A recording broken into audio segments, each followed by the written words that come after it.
makasaysayan ang pagbisita ni Pope Francis sa ating bansa noong January 15 hanggang January 19 noong 2015. Lahat ng mga nakakausap namin talagang sinasabi na hindi raw nila may paliwanag kung ano yung kanilang nararamdaman nung kanilang matanaw ang Santo Papa. Pero paano pa kaya kung talaga namang katabi mo na mismo si Pope Francis?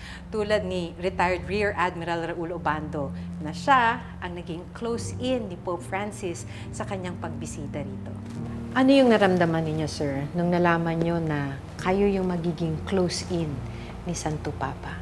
Unang pumasok sa isip ko, hirap na trabaho ito. Oh, I'm sure. Di medyo may takot din yung pagbantay ninyo dahil mahilig siyang lumapit sa tao. Correct, yes. In our advanced coordination with the security ng Vatican, they were telling us na sabi nila, ayaw ni Pope yung security na nagtutulak ng tao. Yung pinapalayo mo yung mga lumalapit sa kanya. Ayaw niya. Yes, nagagalit siya. Sa kuha ng convoy ng Santo Papa noon, makikita si Admiral Ubando na nakasabit sa Pope Mobile at patuloy na nagmamasid sa hindi na mabilang na mga tao. Ito ka, sir. Yun. Yes. Yan. Yung That's nasa you. kanan. Yung Nasa kanan. nakasabit. Hindi ba nakakangalay din? Hirap din. Hirap din. Kung anong biyahe ni Santo Papa, basically, Ganun din. yun din ang biyahe mo. Yes.